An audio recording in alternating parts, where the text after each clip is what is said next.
राधे राधे प्यारे भक्तों, आपके अपने चैनल भक्ति रस विद्वांशी में आपका स्वागत है। सूत जी कहते हैं कि भागीरथ के वंश में सूरदास नाम का एक राजा हुआ, जिसका पुत्र मित्रसह था। मित्रसह गुरु वशिष्ठ जी के श्राप से राक्षस हो गया, परंतु गंगा जल के प्रभाव से वह भी भगवान के परम पद को प्राप्त हुआ। ऋषि पूछने लगे कि हे सूत जी, गुरु वशिष्ठ ने किस कारण से श्राप दिया, सो आप कृपा करके यह कथा विस्तार पूर्वक कहिए। तब सूत जी कहने लगे कि हे ऋषियों, एक समय अति धर्मयज्ञ राजा सूरदास कुछ साथियों सहित शिकार खेलने के लिए वन में गया।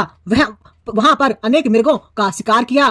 फिर भूख और तथा प्यास से दुखित हो राजा नदी के तट पर आया। यहाँ पर उसका पुत्र मित्र सह नित्य नियम करता था। राजा ने रात्रि वहीं पर ही बताई। प्रातःकाल होते ही वहां से उठकर फिर शिकार की तलाश में चल पड़ा। कुछ दूर जाकर राजा ने देखा कि पर्वत की कंदराओं में एक व्याघ्र और व्याघ्री मैथुन कर रहे हैं। राजा ने उनको देखते ही धनुष बाण पर चढ़ाया और उन दोनों पर छोड़ दिया। बाण के उगते ही व्याघ्री व्याकुल होकर वहीं पर गिरी और थोड़ी देर बाद वह मर गई। तब व्याघ्र राक्षस रूप धारण कर बड़े क्रोध में आकर कहने लगा कि राजन, तुमने मेरे साथ बड़ा अन्याय किया है, इसका बदला मैं तुमसे आवश्यक लूंगा। ऐसा कहकर वह राक्षस अत्यंत दुखित हुआ। तत्पश्चात राजा ने अपनी नगरी में आकर संपूर्ण वृतांत मंत्रियों से कहा। कुछ समय बीतने पर राजा सूरदास ने मुनियों को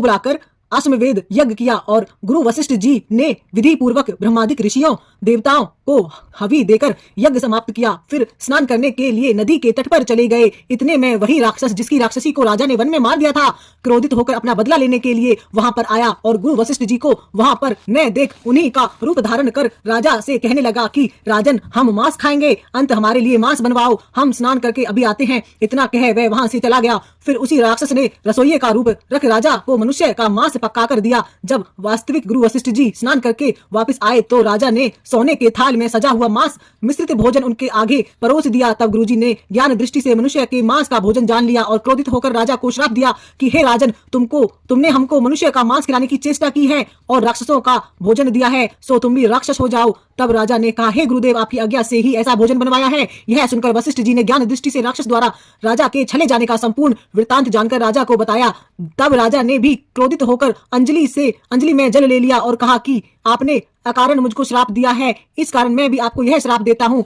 जब राजा श्राप देने के लिए तैयार हुआ तो उसकी रानी दमयंती कहने लगी, आप क्षत्रिय के पुत्र हैं, क्रोध को त्याग देवें। जो भोग आपके भाग्य में लिखा है उसको भोगो। जो मनुष्य गुरु से हुंकार तुंकार करता है वह वन में जाकर ब्रह्मा राक्षस होता है। स्त्री के वचन को सुनकर राजा क्रोध त्यागने का विचारने लगा कि अब क्या करना चाहिए। फिर राजा ने उस जल को जो ही अपने पैरों में डाला, जो ही उसके पैर काले पड़ गए। इस कारण वह राजा